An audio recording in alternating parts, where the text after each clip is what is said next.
Hi, everyone. Welcome to our fifth window, August 2023 Spotlight. My name is Charmaine Platon, CEO and co-founder of Fifth Window, and we have a very special guest today, and we have a very special practice to share with you all. As a reminder, our spotlights are held monthly to highlight nurses and their unique well-being and self-care journeys, and also to highlight the diverse profession of nursing. And I also want to say for today's spotlight, we are streaming live. So we are currently on LinkedIn, Facebook, and YouTube. So if you have any questions or comments that you'd like to share during the conversation, please feel free to add your comment or question in the chat, and we'll be able to do our best to respond and respond to your question and comment during the live stream. And so now with that said, I'd like to start our spotlight today by introducing our fifth window team. So you've met me, and I'll go ahead and introduce Kathy. Hi, everyone. Kathy Schaefer, a registered nurse and one of the co-founders of Fifth Window. Great. Thank you so much, Kathy. And so now I'd like to introduce our special guest for today. And our special guest for today is Charmaine Horn. Charmaine Horn, BSN RN, is a Qigong instructor and EFT practitioner who helps people feel better inside and out without doing hours and hours of therapy. As a psychiatric nurse for 8 years, Charmaine is on a pursuit to help people overcome emotional hardships and mental struggles with simple mind-body tools that anyone can use anywhere. So welcome, Charmaine. Thank you so much for joining us today. Thank you for having me. Hello. Charmaine is a friend of our Spotlight. She has been with us before, and we are so excited to have her back. She's also my twin sister, if you didn't notice, or if you haven't met her before. Older twin sister. Older twin sister. 2 minutes older. She is my ate, apparently. But it's great to have her back. It's been wonderful to have her share her Qigong practices with us in our Fifth Window community.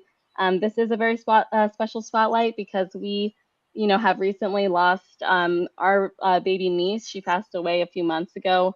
And we recognize that, this is a time that could be challenging. There are a lot of people who are also experiencing grief and loss, and we want to be able to honor that, honor those people who we have lost, and to also honor and acknowledge what we're all feeling as we're grieving and provide some tools to help with that. And so with that, I'd love to talk some more with you, Maine, and learn a little bit more about Qigong. And first, can you introduce yourself? Just tell us a little bit about how you got into Qigong and how your nursing journey led to that. Sure. So hello, everyone. So yes, I'm Charlene's older twin sister. And so I was a psychiatric nurse at UCLA for 8 years. And something that I noticed working in the hospital is that the thing that nurses struggled with a lot, and even psychiatrists, is giving patients practical tools to actually help themselves feel better, help themselves calm down. If somebody was experiencing emotional distress, it's like, here's a PRN medication, like here's your meds, and we weren't giving them actual tools to help them feel better. So I started even questioning, like in psych nursing already, I was like, what are we doing to actually help people feel emotionally balanced and better? And in 2020, that was the year that, of course, with COVID, it was stressful. And also it was the year that I left working in the hospital to pursue my own business, and it was a very stressful time for me. And we were also locked down at home. So one of the things that I did, which I learned in the hospital before I left, was one of the patients wanted me to do Tai Chi with them in the psych unit. And I didn't know what Tai Chi really was. So I looked up Tai Chi on YouTube with the patient, and then I just did Tai Chi with the patient. We were just watching this beginner Tai Chi video online on YouTube, and I was like, oh, this is kind of nice. So then in COVID, when I left the unit, when I left the hospital, I just did Tai Chi videos at home, and I was like, this is very relaxing, like just moving my body slowly. But then I noticed that the Tai Chi, it's basically like a martial art form, and it's very complex. It's not easy.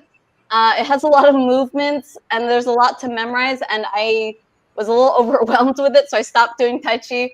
And then 2 years later, 2 years later, then I joined a mindfulness practice group, and then I've learned about Qigong through taking MBSR, like a mindfulness-based stress reduction course, and other people told me about Qigong. And yeah, so I learned more about it there. That's awesome. Thank you for telling us about that. And I haven't tried Tai Chi myself. That's something I still have to try to do. Oh, we're But it gonna does do one. look We're gonna do complex. one Tai Chi move today, so you'll see. Oh, awesome. And I also know that you're an EFT practitioner. And can you share with our audience what is EFT and what are some examples of scenarios in which you would practice EFT? Oh yes, so EFT and Qigong go hand in hand. They're both based on Eastern medicine, and they're both based on traditional Chinese medicine, which was founded like over 4,000 years ago. And basically, the Chinese saw after trial and error that if you press different points on your body, it helps to relieve pain. And as they did trial and error over the years, they found that not only does pressing different points on your body help with pain, but it also helps with emotional issues, it helps with your organ health, and it helps with physical ailments. So this is where traditional Chinese medicine was founded on. So acupuncture, qigong, acupressure, massage, it's all based on this principle that we have these energy channels running through our body called meridian channels. And if this qi, that's the qi in qigong, it means life force energy. And if the qi is blocked in certain areas of your body, then and that energy is stagnant, that leads to issues. Like it could lead to pain, it could lead to emotional issues, it could lead to mental health issues. So we have to move our body, press different points in our body to help release that energy. So emotional freedom techniques is kind of like a westernized therapeutic technique that combines talk therapy, kind of like combines cognitive behavioral therapy with acupressure. So when you think of something distressing emotionally in your mind, you tap on certain points in your body to help you feel better, and it can also calm down the fight or flight response in your brain. And it's really effective for phobias, anxiety, stress, grief, anything that's like emotionally distressing.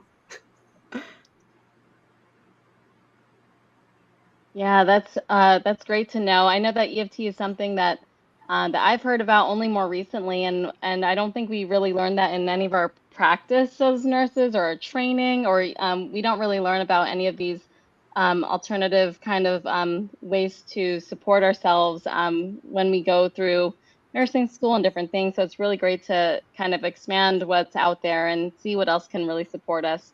And speaking about nurses, how can nurses and other healthcare workers really use some of these techniques during their practice, during their school?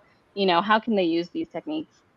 Well, the thing that I love about these techniques is that they could be used anywhere. They could be used in private, like subtly. So it could be used anywhere, and it doesn't require anything external. Like you don't need a pill. You don't need to go somewhere to take a walk. Like you could do it right here, right now, and nobody would even know that you're doing it. So especially as a nurse, there's so many times where, first of all, you don't have time on the unit. You're like panicking. There's 50 million things to do. And you can't just go on a break because, maybe you're on a one-to-one or maybe like your patient's coding. You can't leave the unit sometimes. So it's a practice you could use like within your body that requires no cost, and you can use it anywhere. So that's what I love about it. You're not dependent on anything outside of you. Yeah, absolutely. And speaking of how it's helped you personally, how has Qigong really helped your own well-being and your own grieving? You know, how have you found this really supportive, especially for people who might be really new to this concept? Right. It's new to everybody. Anybody I talk to about this, they have no idea what the heck I'm talking about. They just like look at me with blank stare. But anyway, so basically Qigong helped me, especially with the grieving with our niece Solara. So the thing with grief is that it brings up a lot of uncomfortable emotion, and it's really overwhelming. And so what Qigong basically is, the way I explain it to people, is it's like a mindful moving meditation.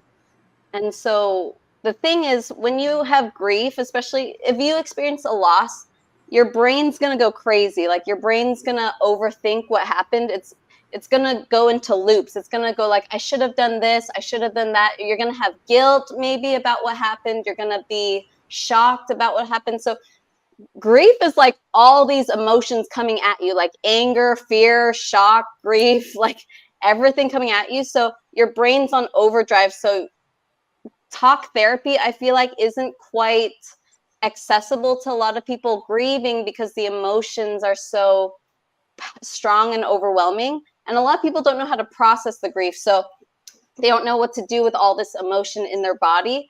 And we're in a society that, in a culture that discourages emotional processing or feeling our emotions. It's like seen as negative. So what Qigong helped me with is it just helps me to slow down. Like there's a saying in Qigong that the slower your body moves, the slower your brain moves. So when you're moving slowly, it helps you be mindful.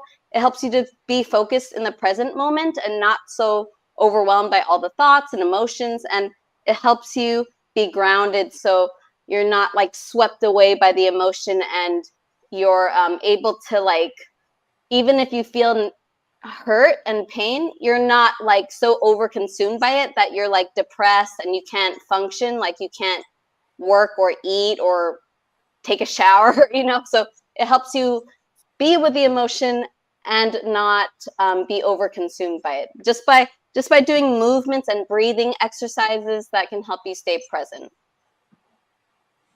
Yeah, and we're really excited to try one of those practices with you today and have you walk us through it.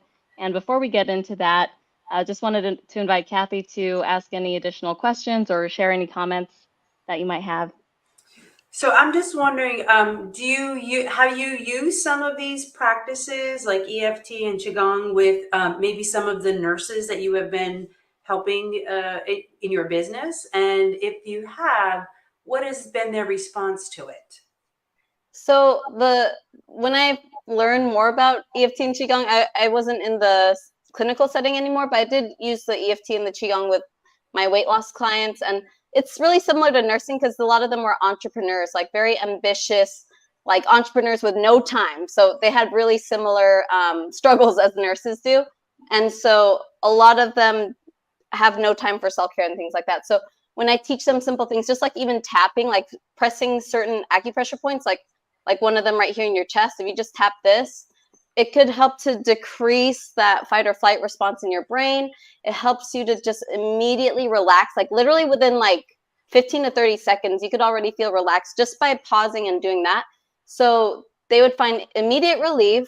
They could switch from their brain going into like this fight or flight mode, and then it could switch into a more rational, logical mode because their sympathetic nervous system's not in overdrive. You can access the parasympathetic and you're calmer. And when you're calm, you make better decisions around food, around like just not lashing out at your kids or anything, not lashing out at your patients or anything like that.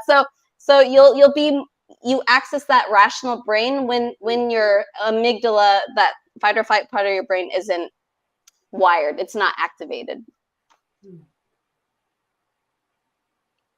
Got it. And there's definitely a lot of different use cases. It sounds like it's something that any nurse can use, whether you're in the OR, in leadership, a student, taking a test. You know, these are some practices that I feel could be really useful for so many different scenarios.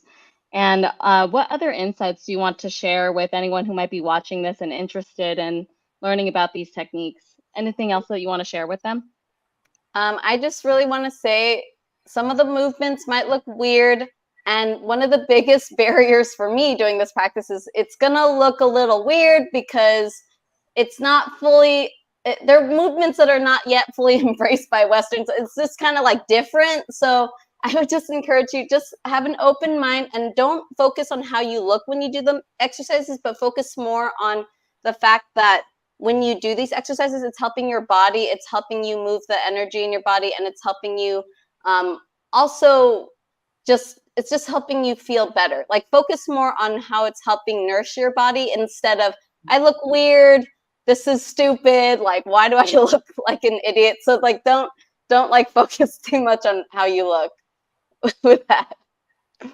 So you can also do in the bathroom if you're in the unit or just well, some of it actually is also I'll teach more subtle things too. So some of it's really subtle, like doing this point that I'll talk about soon.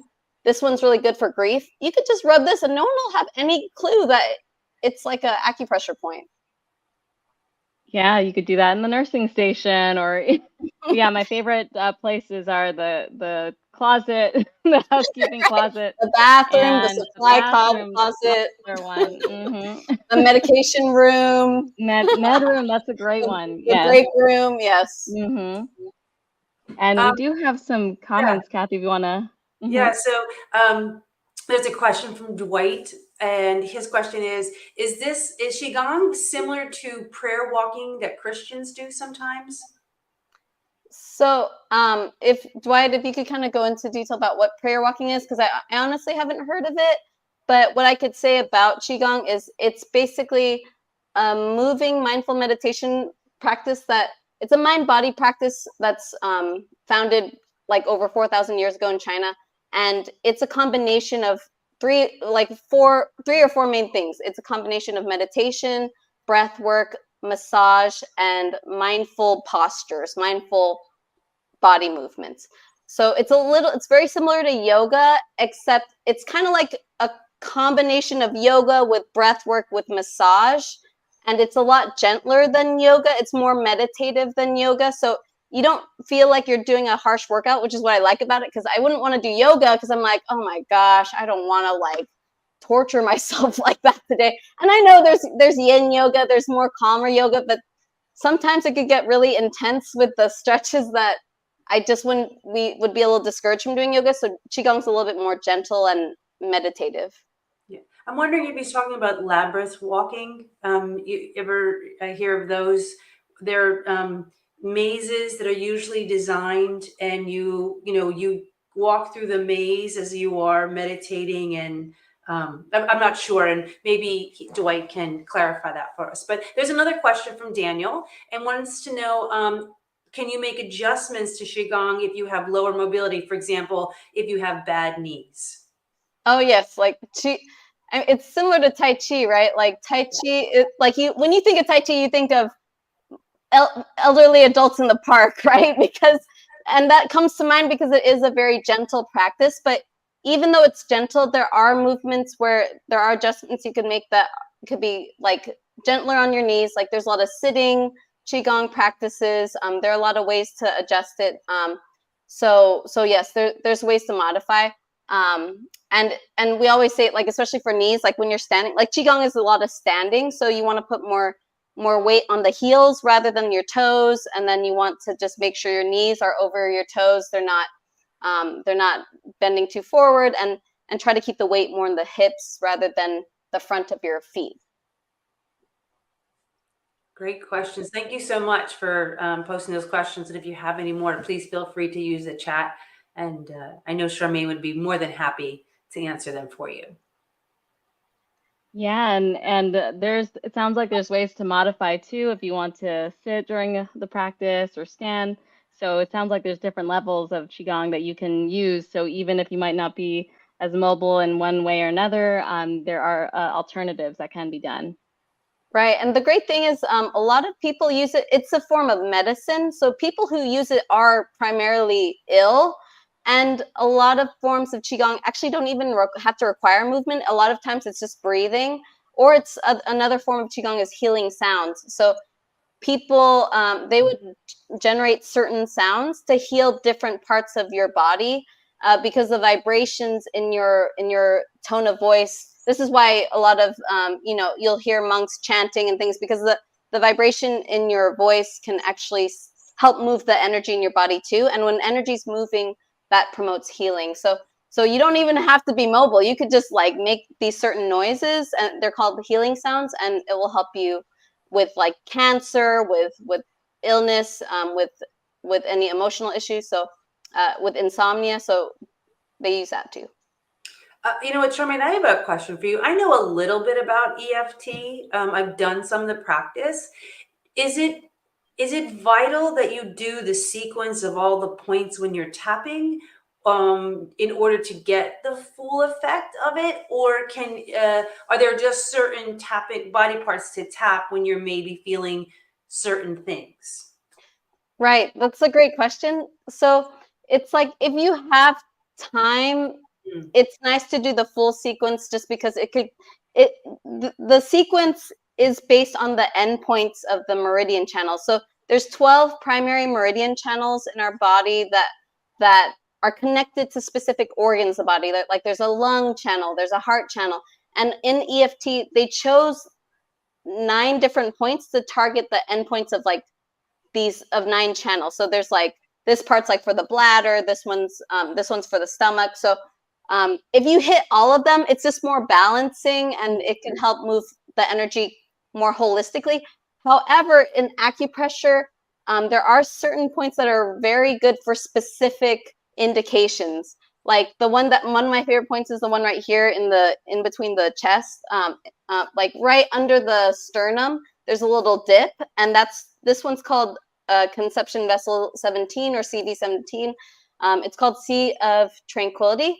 And if you massage this point or knock on it, it helps with panic attacks. It helps with anxiety. And I've used this so much with like these irrational phobias I had. Like if I'm driving in the car and I'm scared of rear-ending someone, I'll just immediately go like this and I feel calm. Or if I have irrational fear, like at night when in my room, when all the lights are off and I feel like, someone's going to get me, I like to do this and I feel calm. So some points specifically help with specialize in specific indications.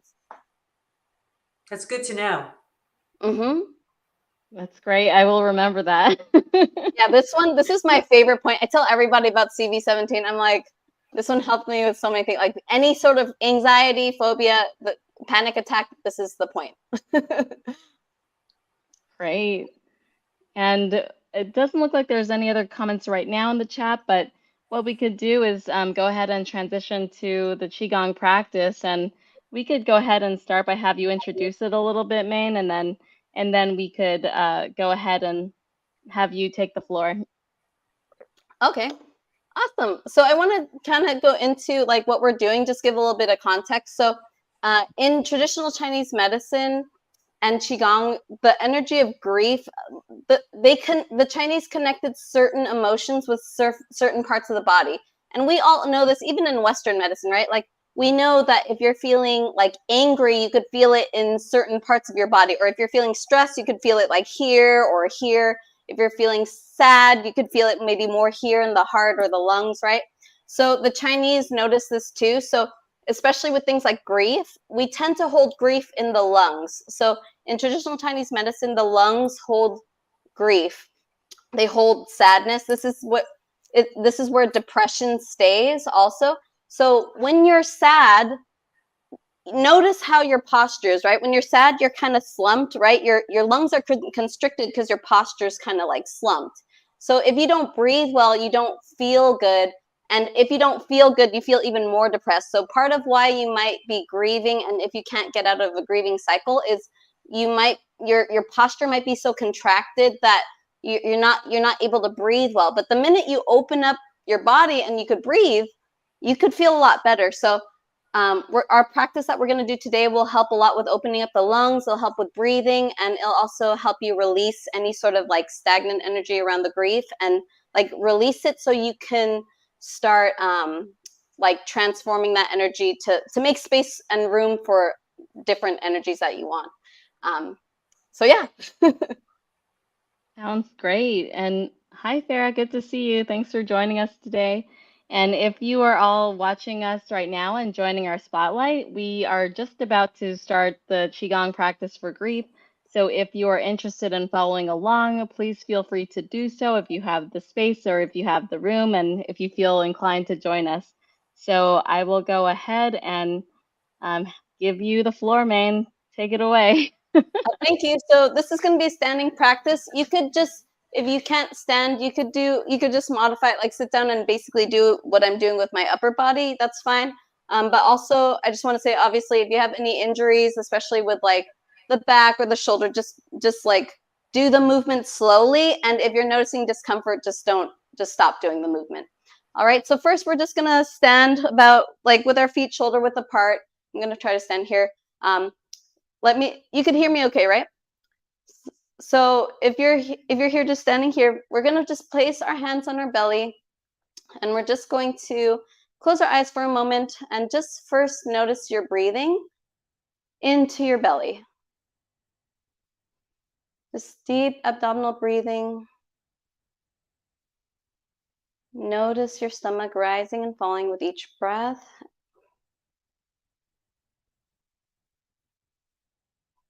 And as you're breathing, I want you to call to mind whatever it is that you're grieving.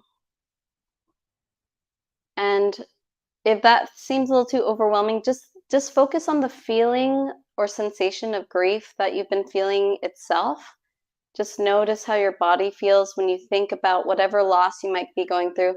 And it doesn't have to be a person. It could be a friendship. It could be a job that you're transitioning out of. It could be a home that you're transitioning out of. It could be a financial loss. So any sort of grief you're going through, just notice how that feels in your body when you think of that thing. And just allow yourself to acknowledge it non-judgmentally.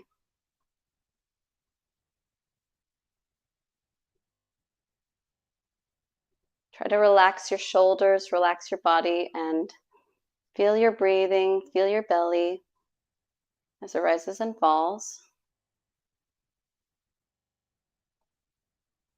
And now we're going to open our eyes and we're going to do some breathing, like I said, to help open up the lungs. So this is called spinal cord breathing. So we're going to open up the chest just like this. I'm going to go to the side so you can see. Open up the chest, look up, and then you're going to exhale and round your back. Again, open up, inhale, and exhale. Try not to hunch over. You're trying to keep your legs in place, and you're more just trying to round your back. So open and exhale. Now we're going to do it with a twist. So now we're going to open up, exhale. We're going to go to the right, back to center. Open up to the left. You could also mirror me, whatever you see me doing, just sort of follow me as if you're following a mirror.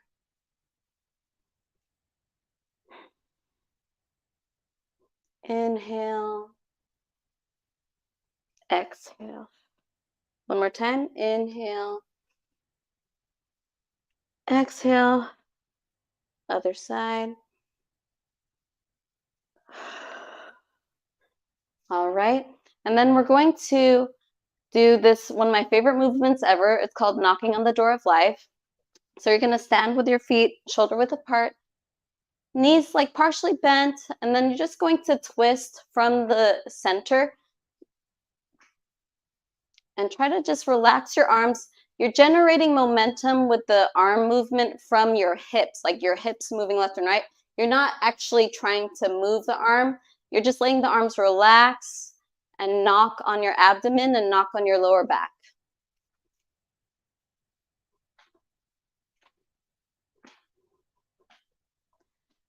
And then from here, we're going to knock on the chest. So these points on the chest, it's right here, right next to the, right under the collarbone right here. These points on the chest, when you knock on it, it's called the letting go point in acupressure. And this is the point that's most popular for grief. And also letting go of anything that you're struggling with. Make sure you're breathing. It also is connected to the lungs. So when you knock this point, it's going to open up your lungs.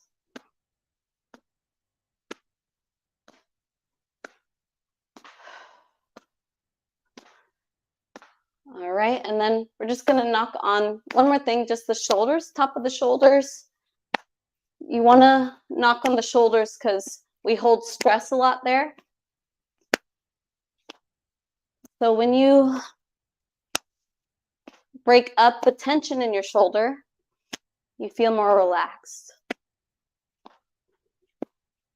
Okay, then back to the collarbone point, the lung 1 point, letting go. And then back to the abdomen.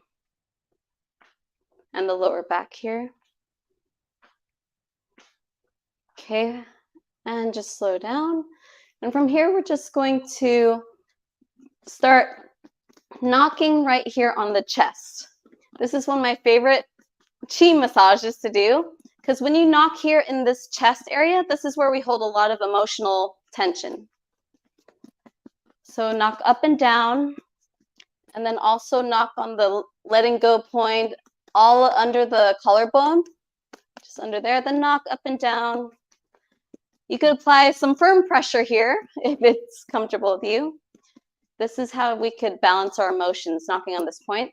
And then we're gonna knock on the solar plexus right here under the breastbone. And then a little bit on our belly. If you just ate, just tap on your belly button, around your belly button very lightly. Okay, then again, up and down the chest. Right here. Okay, now we're going to knock down the arm. So we're gonna tap down the arm and then back up.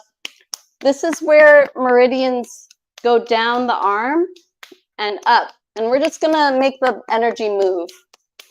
Because when you have grief, you're holding on to a lot of energy. So we wanna make that energy move.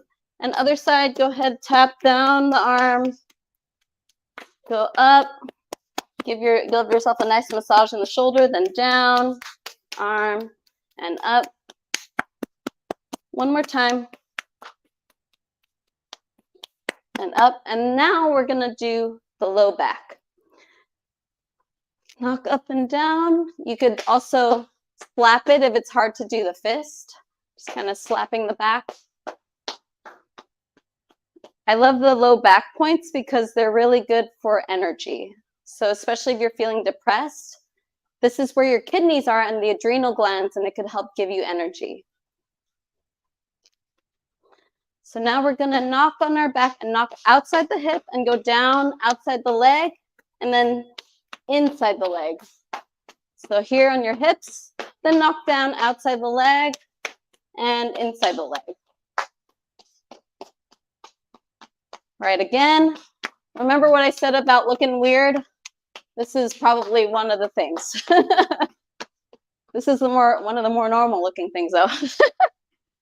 All right, and down. And just take a moment to pause here. Close your eyes. Notice what's going on in your body. Notice what you might be feeling in your fingertips, in your hands, in your arms.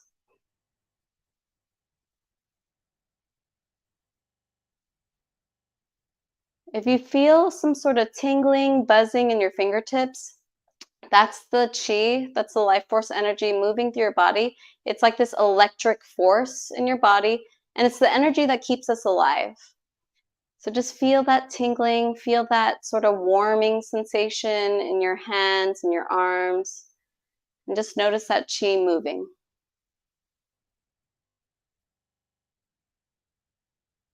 Now the energy is starting to circulate. All right, and from here, we're gonna massage this point a little bit more. So this is the letting go point that I told you about. It's also called lung 1. So it's right, like if you see your armpit, if you kind of go up from the armpit, it's like this tender spot, a very fleshy, tender spot right here. It's also kind of like along the collarbone. If you go down like about an inch or so from the collarbone, about 1 to 2 inches down from the collarbone, if you just press it and circle, it's also known as the sore spots because it tends to be sore because that's where we tend to hold a lot of emotional energy here. So give it a good rub. This is going to help with letting go. Make sure you're breathing. Other side, we're going to find that point again. Just kind of like follow the armpit crease and go up. And it's that fleshy, tender point. Give it a good massage. Just kind of dig your fingers there and go into circles. And breathe.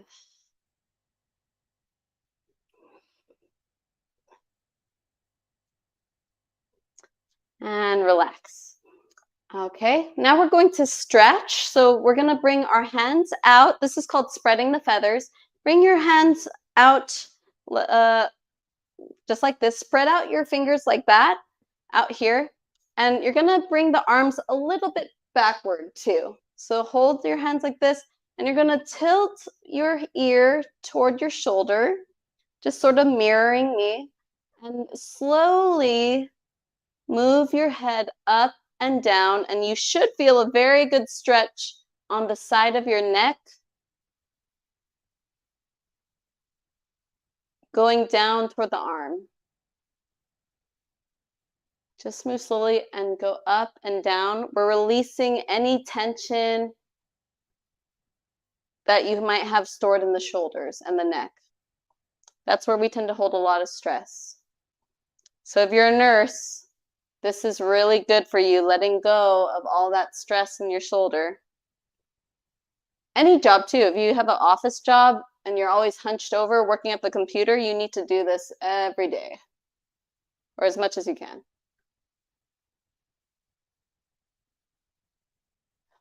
Okay, and then we're gonna do the other side. So go ahead, look down over to the other way, and keep those fingers stretched out, and move your neck slowly up and down.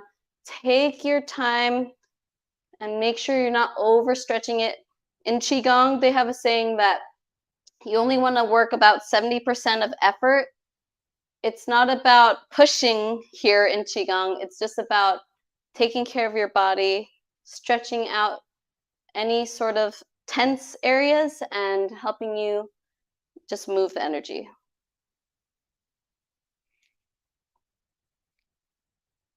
And I know a thing or two about pushing my body too hard, so this is a good practice for me too. All right, and relax, kind of shake it out.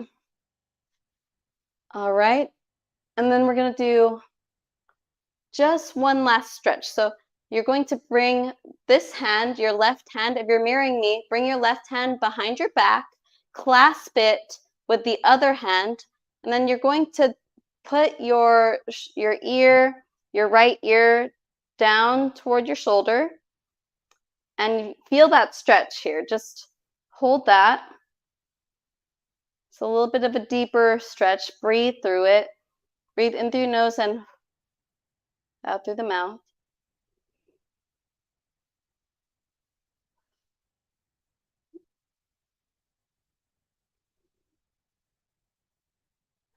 And it looks like this. If you're wondering what the heck is going on behind me, it looks like that.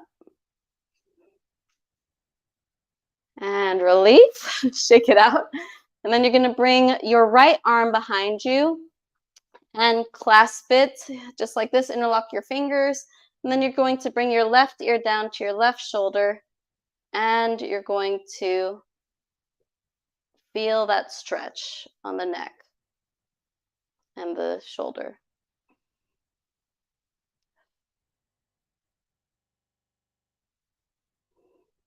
You could bring your head up and down if you want. Releasing any stored energy that you have that's held tight in there.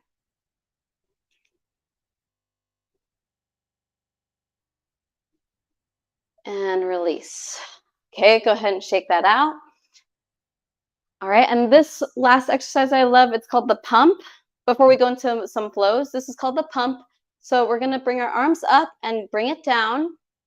So just bring the arm up, bring it down, and as you bring it up, you're going to kind of do a slight bend in your legs. So you're gonna go down, bend it, straighten, and then bend as you go up. So go like this, if you see. So you're kind of doing like a partial squat as you go up. Just like that. Bends, then straighten, then bend. Now we're gonna do it a little faster, and you're gonna exhale as you go down. Inhale when you go up, and exhale when you go up. Let go of any sort of stress, sadness, any emotion that you're holding on to.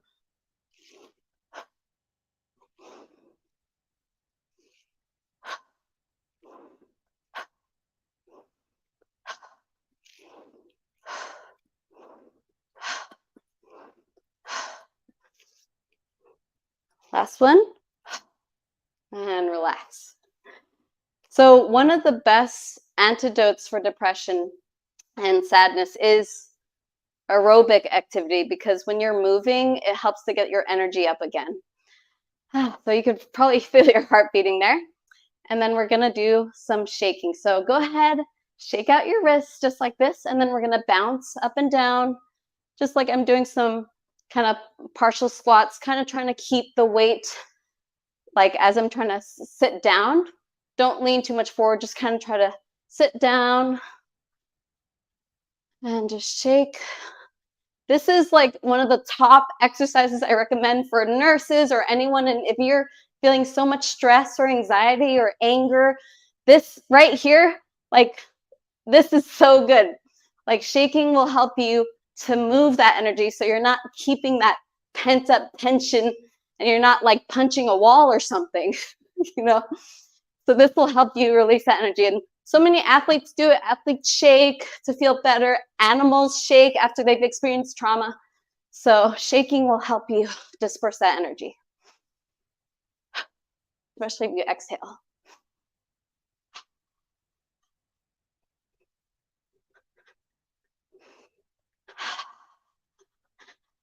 And relax. Just kind of close your eyes. Notice the energy. Notice what you're feeling in your body. Make sure you're still breathing. Notice what you're feeling in your hands.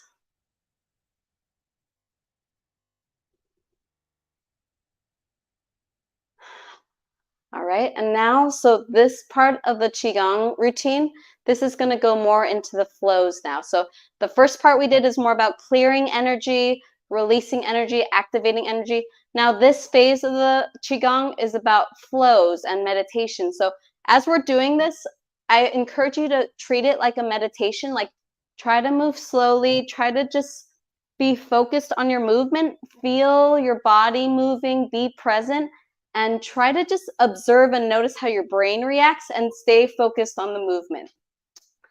All right, so we're gonna do this movement called lifting the sky with your both hands. So you're gonna interlace your fingers just like this.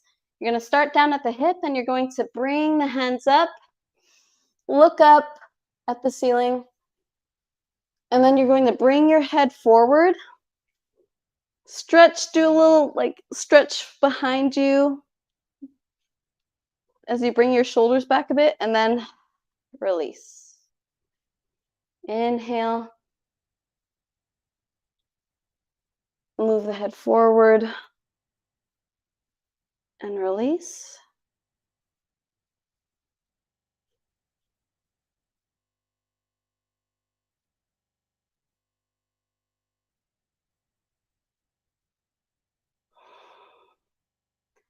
And when you exhale here, you're going to inhale through your nose and exhale through your nose, because we want to keep the energy inward this time. We're trying to cultivate new energy.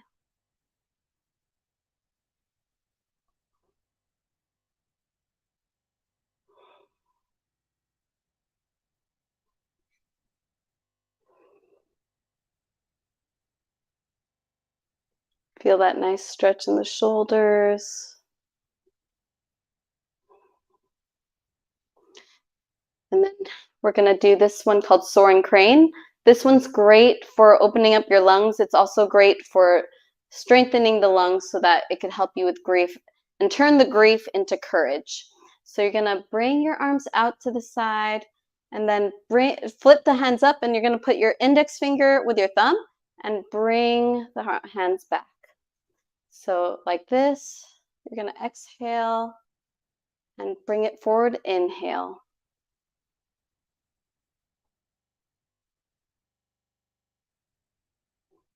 Nice and gentle.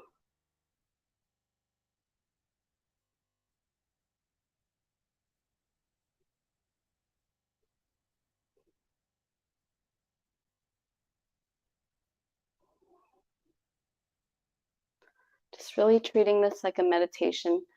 Feeling the air through your fingers.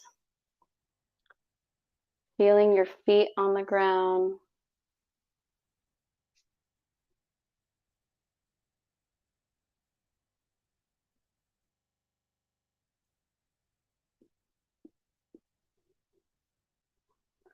Feeling your chest open as your arms go back, and feel your shoulders round a bit.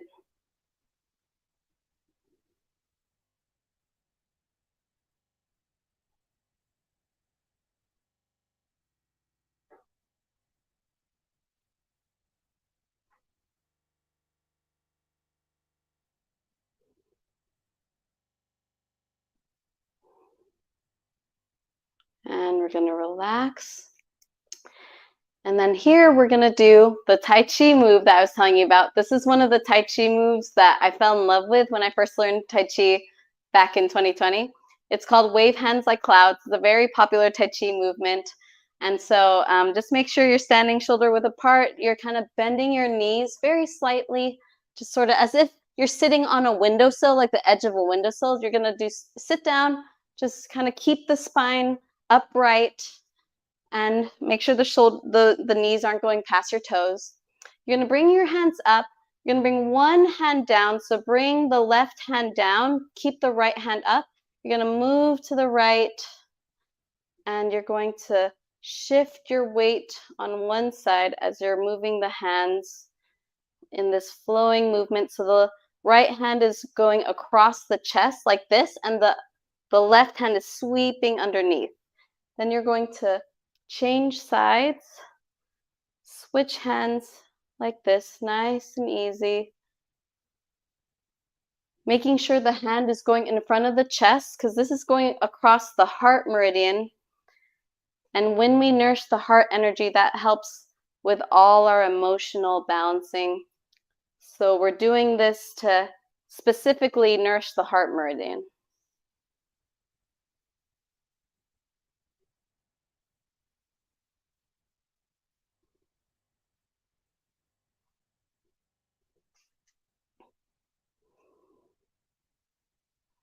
Let your breath be nice and natural. You can even close your eyes as you start to get the hang of the movement. Kind of feel as if your fingers are sort of gliding through water. Nice and gentle. And a lot of these Qigong movements are actually mimicking movements that are observed in nature. So a lot of the movements we do are actually inspired by natural movements you see in nature, like how water flows or how the wind moves. Those are the movements that inspire Qigong.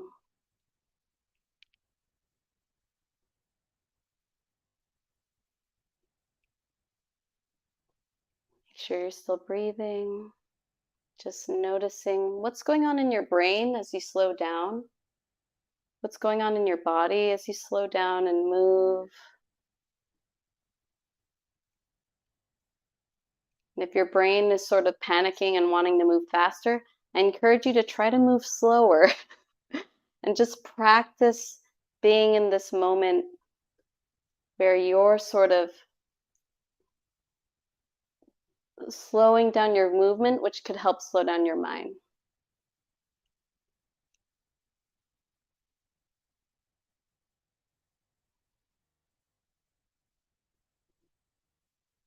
And we'll go ahead and bring our hands back to the center here. Just bring the hands in front of the chest, just holding up the hands in front of the chest here. As you close your eyes and just breathe.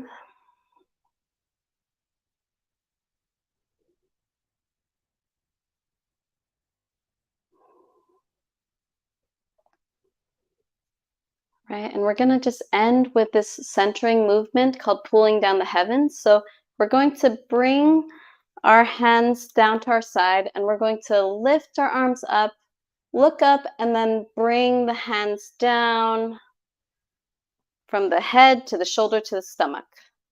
And inhale, and bring the hands down your midline. And what this movement is doing, it's actually balancing the energy in your head, your heart, and your belly.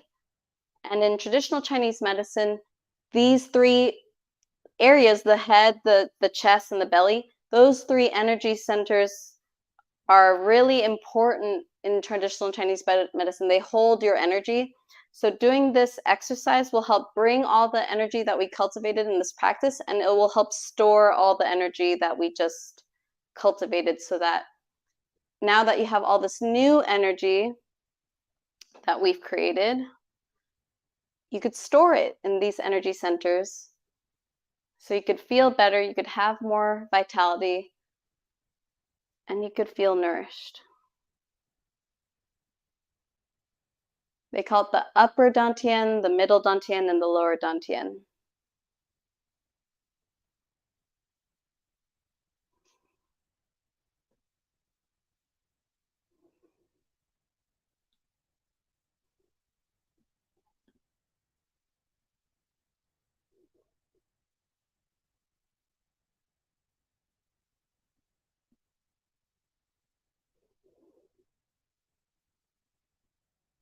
Just noticing what it's like to move slowly, noticing how it feels to just pay attention to your body. Notice what it just feels like just to move your arm, just to move your leg, your feet, your knees even slightly.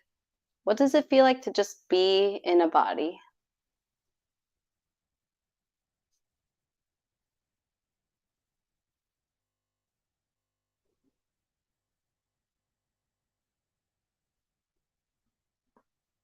And last one. And we're going to bring our feet together. Bring your hands over your belly, just like we did when we started the practice. So we started this practice with deep belly breathing, and we're going to end our practice with some deep abdominal breathing. So go ahead and just take a deep breath into the belly. Notice the abdomen rising and falling with each breath.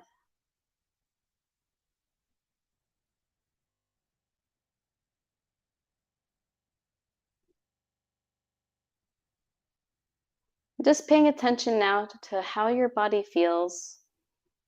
Noticing if there's any shift compared to when we first started. Noticing areas of tension like your shoulders or your chest.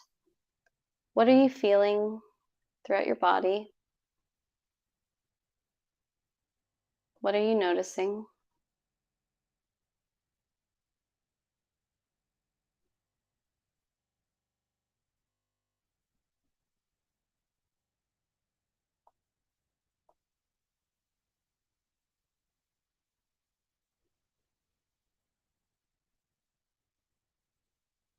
You could also take this moment to acknowledge yourself for doing this practice with me today, and for taking care of yourself, for doing this self-care, especially during this challenging time for you, especially if you're going through a certain point of grief or loss. Just acknowledging and really praising yourself for taking this time for you right now.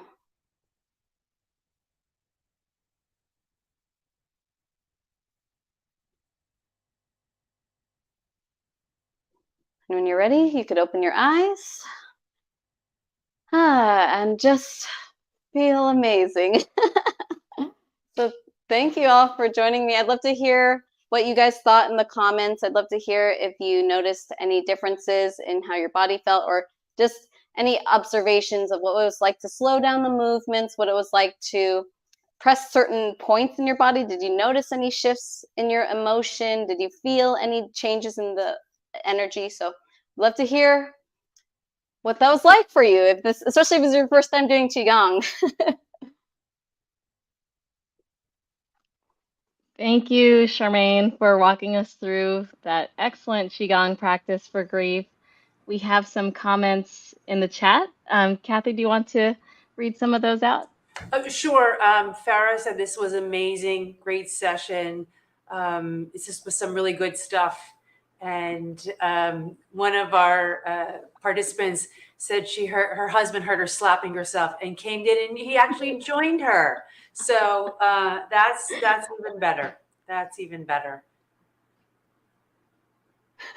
Yes, And but thank you for joining us too. He says it was fantastic. Yeah, Mike, speaking of husbands hearing you slap yourself, like Michael hears me like slapping myself all the time in the morning, and I feel bad for him because he's always meditating in the other room, and then I'm just like smacking myself and it's all loud, and he's like, can you like, it's a little loud. I'm like, this is very helpful. No, just kidding. But yeah, it's funny. But I'm glad that that husband went to the rescue and joined in, so that's cool. Everyone has different forms of meditation. My meditation is slapping myself. I actually really liked that part, the slapping the arms. That was a really great release for me personally. And I even love the arm movements too, the really active arm movements. And just like you said too, this was also one of my favorites. So activating the letting go point right here. Yes, the letting go point. Oh, Cecilia says that he finished the rest of the routine. Yay! And Great Vera says it was her first time. It felt peaceful, and she feels like she should do it daily. Yay! And I love Qigong, honestly, though, because when I would teach meditation, like not only to nurses when I was taking nursing clients, but also to just any people who have high stress jobs, meditating is very hard for them. Very hard. Like it's very hard to sit down and just be with your thoughts, and you're like twitching a little bit. You're like, get me out of here, kind of twitching. And it's like really hard. That's why I got into Qigong too, because it's a moving meditation, and someone who's very highly ambitious or very like, nurses are really go-getters, and they gotta go, And so that's why I wanted to do a meditation practice that's more moving centered, because it's really hard to sit down, and movement is not only good for your body physically, but also emotionally. Like when you move, you feel better emotionally. And there's that link there. We think in psychiatric medicine, it's always like this, it's always like detached, like the psych unit's always that in the basement where nobody wants to talk about it. It's like all the locked units in the basement. We don't go there. And like, it's all connected. So if you feel better, if you're moving your body physically, then you feel better emotionally. And if you feel better emotionally, you feel better physically. So it's all intertwined there. So.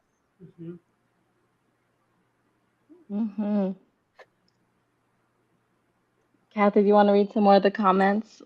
Sure. Farah said that she enjoyed the slapping the shoulders, and the neck stretches were for her, and she can kind of understand the stress because she was in an emergency room nurse, and it was very hard to sit still. So some of this obviously could be done on the fly as you are moving around the unit or trying to tend to patients in different aspects of your job during the day. Yeah. And Cecilia says she loved the slow movement, slow mind. It was really refreshing to move slowly. It was interesting to see how I felt like my body was actually fighting that a little bit, but then it gave into it, especially during the Tai Chi movement, which I really loved. And I actually feel a lot lighter after this practice. So I didn't realize how heavy I was feeling with the tension and all these things, and I didn't realize how much that was staying in my body. So thank you for sharing that. It feels a lot more peaceful and a lot lighter. So that's really great. Hey. How about you, Kathy? How are you feeling afterward? Definitely feel like I probably could echo that too. Feel a little bit lighter. It's a very different feeling than doing a guided imagery or a mindfulness. Even 2-3 minutes. It's very, very different. So it's, it feels a little bit lighter, like almost like something was lifted off, right? Yeah, absolutely. And as we wrap up the hour, I just want to really commend and thank you all for coming here today and sharing this space with us. I just really want to say thank you, Charmaine, for telling us and enlightening us about Qigong and EFT and taking us through that really excellent practice for grief. If you have been experiencing grief or loss, we really encourage you to rewatch this spotlight. Use this as a tool in your toolkit to help you during those moments that can be very challenging. And just want to say thank you. And Charmaine, is there any information that you want the audience to know about how to find you or any information there? So I'm in the process of like changing my website and stuff. I'm sort of like shifting my business, but for now, like I'm gonna post more Qigong exercises and acupressure points and things like that in my Instagram. So you could go to my Instagram, Mrs. Charmaine Horn. That is my Instagram handle. So you can check me out there. And if you have any questions, you can feel free to DM me. Sounds great. Thank you so much. And if you're interested in learning more about Fifth Window, you could always visit our website at www.fifthwindow.com. And you could download our app through that link as well. You'll see our links to download our iPhone app as well as our Android app. And this practice will also be there as well. So if you have the app already, you could access this meditation, this practice directly through the app. So, and the rest of our spotlights as well. But we will continue to have these monthly spotlights, so definitely stay tuned for the next one. And again, thank you all for joining us, and we hope that you have a wonderful rest of your day. So thank you, everyone. Thank Thank you, you. everyone. Thank you, Charmaine. Thank you, Hi, thanks Kathy. for having me. Thank you. Mhm.